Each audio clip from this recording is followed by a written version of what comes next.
Welcome to நெல்லை ஜெயா சமையல். இன்னைக்கு நம்ம சேனல்ல வந்து மஞ்சள் பூசணிக்காய் வச்சு ஒரு ரெசிபி பண்ண போறோம்.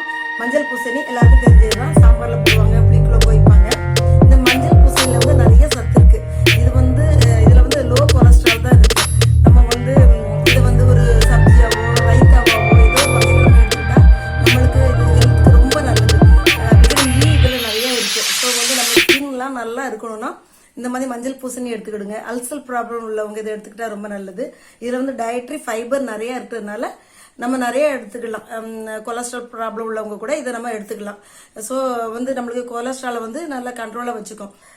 இது வந்து சுகர் கான்சியஸ் உள்ளவங்க வந்து டயபிட்டிஸ் உள்ளவங்களுக்கு வந்து இன்சுலின் சுரக்காது.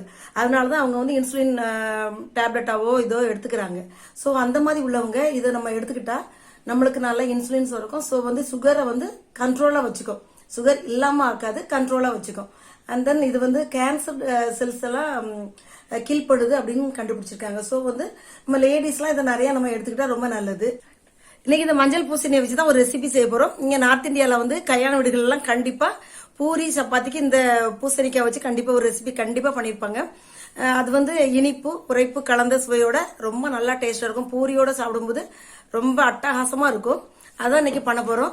ஃபர்ஸ்ட்ல நம்ம வந்து தேவையான பொருட்கள் ஃபர்ஸ்ட்ல பார்க்கலாம். பூசணிக்காய், மஞ்சள் பூசணிக்காய் எடுத்து வச்சிருக்கேன். உப்பு, பெருங்காயத்தூள், கொத்தமல்லி இலை, காய்ந்த வெந்தய இலை, வெல்லம், எண்ணெய், கரம் மசாலா தூள், இஞ்சி பூண்டு விழுது, சில்லி பவுடர், கிரீன் சில்லி, வெந்தயம், காஷ்மீரி சில்லி பவுடர், தனியா பவுடர், பூண்டு, சீரக பவுடர். இதான் இதுக்கு தேவையான பொருட்கள். எப்படி செய்யறதுன்னு பார்க்கலாம். இப்போ வந்து நான் குக்கர்ல வந்து கடுகெண்ணெய் ஊத்திருக்கேன். இந்த ரெசிபிக்கு வந்து கடுகெண்ணெயில பண்ணாதான் ரொம்ப நல்லா இருக்கும். இன்கேஸ் உங்களுக்கு கடுகெண்ணெய் கிடைக்கலன்னா நார்மல் எண்ணெயில பண்ணிக்கோங்க. 1 டேபிள் ஸ்பூன் வெந்தயம் சேர்த்துக்கிறேன். இந்த வெந்தயம் வந்து நல்லா கருப்பா நல்ல ப்ரௌனோட அடுத்த ஸ்டேஜ் வரைக்கும் அது நல்லா ஃப்ரை ஆகணும்.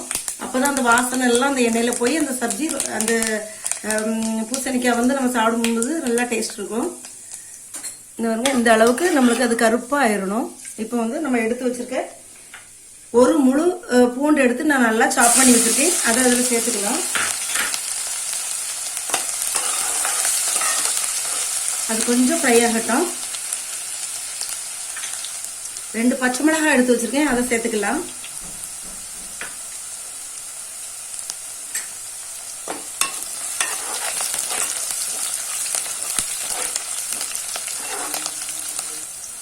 ஒரு டீஸ்பூன் அளவுக்கு இஞ்சி பூண்டு விழுது வச்சிருக்கேன், அதையும் அதில் சேர்த்துக்கலாம்.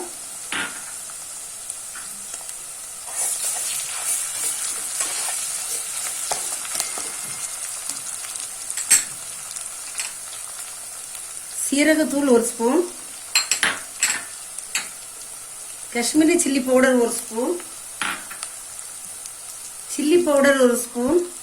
காஷ்மீரி சில்லி பவுடர் இல்லைன்னா உங்களுக்கு வந்து சில்லி பவுடர்லேயே கூட கொஞ்சம் சேர்த்துக்கோங்க. இது இந்த டிஷ்ஷு வந்து இனிப்பும் உரைப்பும் கலந்து இருக்கும். அதனால இது வந்து சில்லி பவுடர் கொஞ்சம் நம்ம சேர்த்துக்கணும். கரம் மசாலா தூள் 1 டீஸ்பூன் சேர்த்துக்கிறேன். 2 ஸ்பூன் கொத்தமல்லி. அந்த மசாலாலாம் எண்ணெயில நல்லா சேரும்படி கலந்துப்போம். நான் வந்து 1 கிலோ பூசணிக்காய் எடுத்து கட் பண்ணி வச்சிருக்கேன். அதுக்கு இந்த அளவு நான் போட்டா நம்மளுக்கு கரெக்டா இருக்கும். இந்த இது காய்ந்த வெந்தய இலை இதையும் சேர்த்துக்கலாம். நல்லா கலந்துக்கோங்க. இப்போ வந்து கட் பண்ணி வச்சிருக்கேன் அந்த பூசணிக்காய், மஞ்சள் பூசணிக்காய் எடுத்துருக்கேன். இதை இதுல சேர்த்துக்கலாம். ரொம்ப பெருசாவும் கட் பண்ண வேண்டாம், ரொம்ப சின்னதாகவும் கட் பண்ண வேண்டாம். இந்த சைஸ்க்கு நம்ம கட் பண்ணிக்கலாம். இந்த அளவுக்கு நம்ம லாஸ்ட்ல வந்து அதை மேஷ் பண்ணி தான் விட போறோம். நம்ம வேகிறதுக்காக அந்த அளவுக்கு நம்ம கட் பண்ணி வச்சிருக்கோம். இது இந்த எண்ணெயில நல்லா கலரும்படி நல்லா மிக்ஸ் பண்ணி விட்டுக்கோங்க.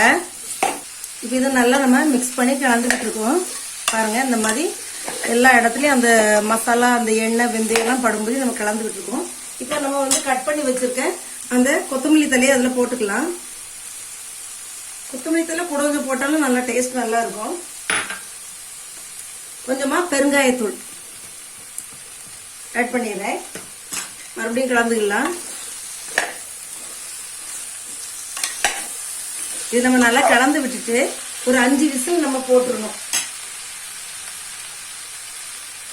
கொஞ்சமாக தண்ணி ஆட் பண்ணிக்கலாம். நான் வந்து ஒரு சின்ன கிளாஸ் நிறைய தண்ணி ஆட் பண்ணியிருக்கேன். 1/2 டம்ளர் அளவு அப்படின்னு நான் ஆட் பண்ணியிருக்கேன் தண்ணியை கலந்துட்டு.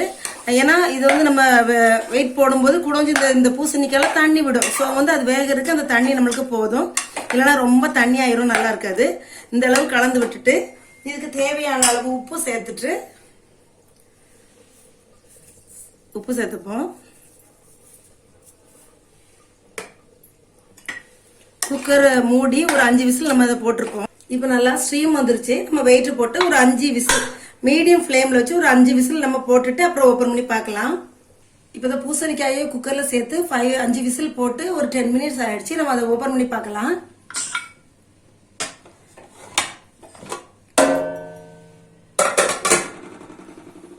பாருங்க, இந்த அளவு நல்லா அந்த பூசணிக்காய் வெந்திருக்கு, நல்ல குழவா வந்திருக்கு. நம்மளுக்கு கொஞ்சம் இந்த மாதிரி கரண்டி வச்சு இப்படி லைட்டாக அதை மேஷ் பண்ணி விடுங்க. இல்லைன்னா ஒரு மேஷர் வச்சு லைட்டாக அதை வந்து நம்ம மேஷ் பண்ணி விட்டுப்போம்.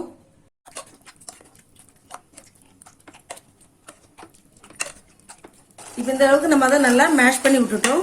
பாருங்கள், ஒரு மத்து வச்சாவது நீங்கள் மேஷ் பண்ணிக்கோங்க. இந்த அளவுக்கு இருந்தால் போதும். தண்ணி நம்மளுக்கு வந்து ஒரு 1/2 டம்ளர் ஊற்றிருந்தேன் நான். கரெக்டாக இருந்திருக்கு, ரொம்ப தண்ணியாக இருக்கக்கூடாது. கொஞ்சம் இப்போ வந்து ஸ்டவ் ஆன் பண்ணி ஃப்ளேமை கூட்டி வச்சுக்கிட்டேன். எடுத்து வச்சிருக்க வெல்லம் இந்த அளவு, நான் 1 கிலோவுக்கு இந்த அளவு வெல்லம் எடுத்து வச்சிருக்கேன். அப்போதான் அந்த வந்து அந்த உரப்பை வந்து அது பேலன்ஸ் பண்ணும். ரொம்ப நல்லா டேஸ்டாக இருக்கும். உரப்பு இனிப்பு சேர்ந்து ரொம்ப டேஸ்டாக இருக்கும். இது வந்து பூரி சப்பாத்தியோட சாப்பிடும்போது ரொம்ப நல்லா இருக்கும்.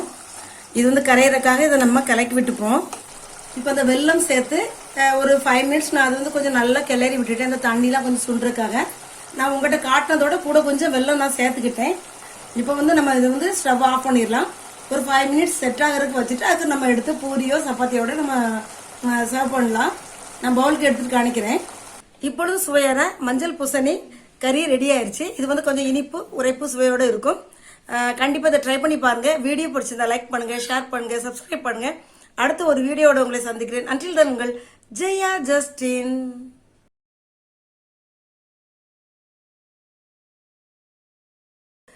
வாங்க, எப்படி இன்னைக்கு நம்ம பூசணிக்காய் சமையல் எப்படி பண்ண போறோம்னு பார்க்க போறோம். பூசணிக்காய் எங்க அம்மா ரெகுலரா செய்வாங்க. எங்க அம்மாவோட ஃபேவரட். இதுல வந்து இன்சுலின்